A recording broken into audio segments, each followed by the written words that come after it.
बोला था कि मुझे एक सवाल चाहिए, उनकी बुराइयां चाहिए कि सबने तारीफ पर मैं यही कहूंगा, सुशील भैया ने जो कुछ भी कहा, तो मैंने ये चीजें ना, मैं भाग्यशाली हूँ कि मुझे पहली ही फिल्म में ये लोग मिल गए, चाहे मनोज टाइगर जी, सुशील भैया। तो मैं ये जो आज मेरी तारीफ कर रहे हैं, मुझे कह रहे हैं कि जैसा 15 साल पहले थे वैसे आज भी है, तो ये मैंने इनसे ही सीखा है, ये अपने इन्हीं बड़े भाइयों से सीखा है कि ये लोग, मतलब जब मैं आया था मुझे कुछ आता नहीं था, एक लाइन डायलॉग बोलने का मुझे नई तरीका पता था, और ये लोग थिएटर किए हुए, फिल्में किए हुए, ये लोग तोप लोग थे, मतलब, और फिर भी कभी एहसास नहीं होने दिया कि मैं नहीं जानता हूं और ये लोग सब जानते हैं। और ये लोग मुझे पग पग पर इन्होंने मुझे सिखाया, मुझे बताया, और कभी कोई इन्होंने अहंकार इन लोगों ने नहीं दिखाया, कभी कोई घमंड नहीं दिखाया। तो मैं जो कुछ सीखा, मतलब ये तो सौभाग्य है कि आप लोग मिले, आप लोगों से ही सीख लिया मैं, तो जो कुछ है वो आप ही लोगों का दिया हुआ है भैया।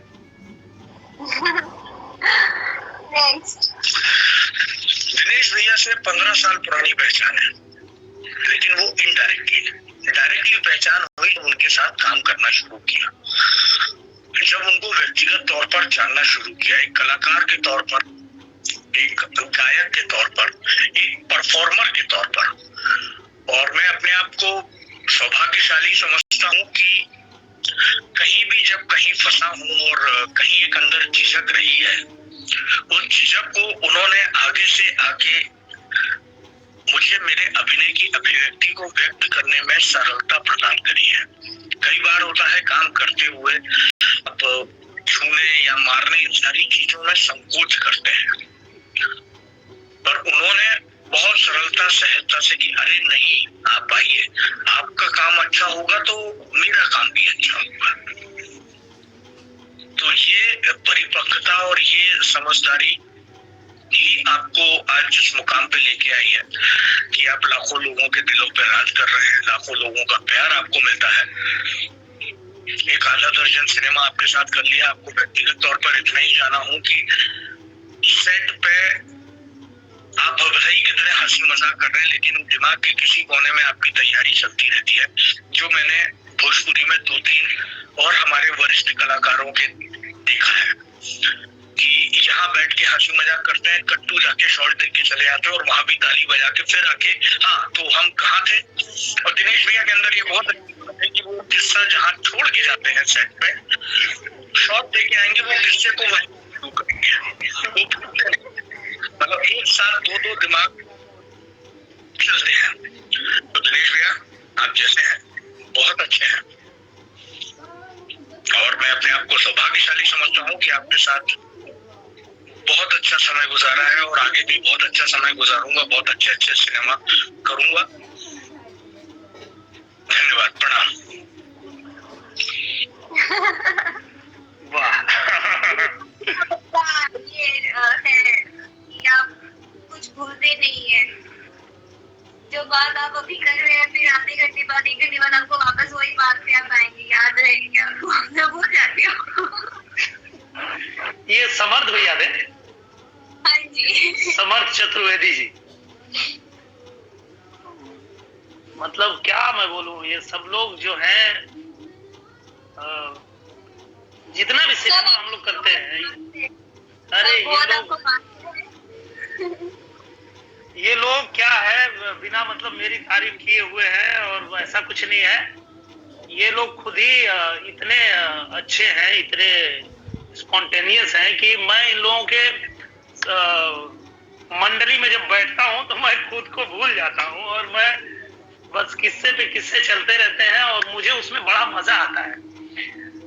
यहाँ तक कि मैं कोई ऐसी फिल्म कर रहा हूँ जिसमें समर्थ भैया हैं, मनोज टाइगर जी हैं, सुशील भैया हैं और संजय पांडे जी हैं, तो बहुत बार ऐसी शिकायत आती है कि यार तुम बस मिल गई तुम्हारी मंडली, तुम भूल गए पूरी दुनिया, तुमको कुछ याद ही नहीं है, अब तुम बहसने लगे, तुम अब हो गया तुमको। तो ये सच है, मैं जब इन लोगों को पाता हूँ तो मैं बहुत बात करता हूँ, बहुत किस्से हमारे होते हैं, बहुत चलता रहता है और उसमें इतना इंटरेस्ट आता है, इतना मजा आता है बात करने में और साझा करने में कि हम जाते हैं, शॉट देते हैं अपना और फिर उसमें इतना मजा आता रहता है। फिर हाँ भैया, तो उसके बाद क्या हुआ फिर बतकही जैसे, और ये बतकही जो होती है ना, मैं इसलिए, आपने जो मुझसे पूछा था काजल जी कि आप कितना टाइम देंगे, आप बताइए, उतने टाइम के लिए हम ये रखेंगे। तो मैंने इसीलिए कहा क्योंकि जब हमारी बतकही शुरू होती है ना तो वो खत्म नहीं होती है। दिक्कत इस बात की है, तो इसलिए मैंने कहा था कि आप 1 घंटा 2 घंटा 3 घंटा आपको जितना रखना है आप रख लीजिए, क्योंकि मैं जानता हूं कि ये बतकही खत्म होगी नहीं। और जितने भी मेरे भाई जुड़े, जिन लोगों ने बात कही, आप उनको अगर छूट दे दो तो सब लोग 1-1 घंटा सब लोग बोल सकते हैं। इतनी हम लोगों के पास यादें हैं, इतना मतलब हम लोगों के पास किस्सा है कि वो खत्म ही नहीं होगा। हाँ जी, नेक्स्ट। दिनेश यादव निरहुआ, बात कहाँ से शुरू की जाए। दरअसल मेरा और उनका रिश्ता तब से है जब वो फिल्मों में नहीं आए थे। उनका एल्बम हिट हो चुका था, तब से मैं उनको जानता हूँ और उनसे मुलाकातें भी होती थी। उनकी पहली फिल्म से लेके आज तक मैं उनके साथ काम भी करता रहा हूँ। बहुत सी फिल्में की हम लोगों ने साथ में। इतना मेहनती व्यक्ति मैंने देखा नहीं, और अपनी मेहनत और लगन के बल पर ही आज उन्होंने ये मुकाम हासिल किया है। बहुत मुश्किल होता है एक सामान्य से दिखने वाले लड़के का इंडस्ट्री में सुपरस्टार बन जाना। कोई फिल्मी बैकग्राउंड नहीं, कोई ऐसा व्यक्ति नहीं जो फिल्मों में उनको सपोर्ट करे। मैंने शुरू के दिनों से उनका संघर्ष देखा है, उनकी मेहनत देखी है, उनकी लगन देखी है, इसीलिए आज वो इस मुकाम पर है। मेरी शुभकामनाएं दिनेश लाल यादव निरहुआ। थैंक यू, धन्यवाद। अनूप जी है ना, अनूप जी की आवाज है। ये मेरे साथ तब से काम करते हैं जब मैं पहली फिल्म कर रहा था वाराणसी में, हमका ऐसा वैसा ना समझा। जी, ये मेरी पहली नाम था इस मूवी का। और मैं इस फिल्म में जब गया था काम करने के लिए तो मैंने पहली बार इतना बड़ा कैमरा देखा था। उसके पहले हम लोग एल्बम करते थे छोटे छोटे कैमरे में, तो पहली बार मैंने इतना बड़ा कैमरा देखा था, तो थोड़ा डर भी लग रहा था। पर ये लोग थे, बहुत प्यार करते हैं, ये शुरू से ही ये लोग बहुत आशीर्वाद देते हैं।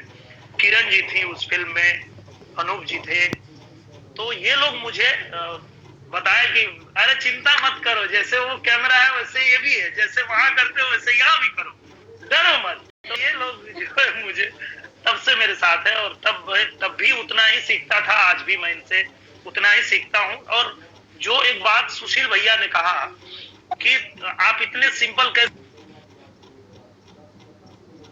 यही लोग हैं कि ये लोग मुझे फर्स्ट डे से आज तक कभी किसी में मैंने कोई बदलाव नहीं देखा। सब लोग जो है उतना ही प्यार करते हैं, उतने ही प्रेम से मिलते हैं, चाहे हम साथ में कभी काम कर पाए कभी नहीं कर पाए। बहुत बार होता है किसी फिल्म में हम साथ नहीं कर पाते, तो भी जब भी मिलते हैं लोग तो मुझे उतना ही आशीर्वाद प्यार देते हैं। तो यही है। नमस्कार, मैं निर्देशक मंजूर ठाकुर।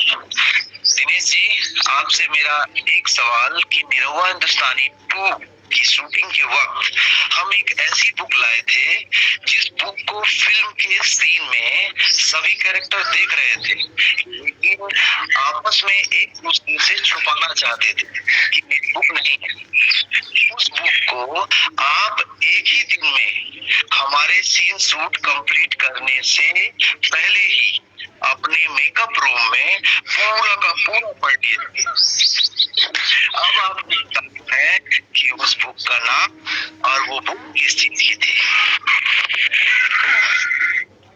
ये देखो, इसको बोलते हैं डायरेक्टर। सब लोग जो है तारीफ में लगे हुए थे और सब लोग जो है सवाल नहीं पूछ रहे थे। बताता हूं पर उसके पहले थोड़ा ना मुझे एक्सप्लेन करना पड़ेगा, नहीं तो पता नहीं। एक तो क्या होता है कि आप इतने देर से सब लोग तारीफ किए जा रहे थे, ये आदमी जो है पूरा पोल खोल के रख दिया। तो क्या होता है, मेरी एक आदत है, मुझे कुछ खाने के लिए पेपर पे मिलता है अगर समोसा या कुछ, तो खाने के बाद फिर मैं उसको पूरा पढ़ता हूं। जब तक वो खत्म ना हो जाए मैं उसको फेंकता नहीं। ये मेरी आदत है। मुझे कुछ मिल जाए बस पढ़ने के लिए, ये मेरी आदत है। मैं बहुत पढ़ता हूं और एक एक दिन में मैं एक किताब पूरी खत्म करता हूं। पर ये जो किताब की बात कर रहे हैं वो किताब थी, उसका नाम ठीक से मुझे याद नहीं है, पर वो क्या बोलते हैं उसको, अरे क्या, कामसूत्र, सॉरी नाम याद आ गया, कामसूत्र। उसकी आपने पढ़ा है काजल कामसूत्र? नहीं पढ़ा है तो ये हाँ जी, आपकी तो आवाज ही अटकने लगी कामसूत्र की बात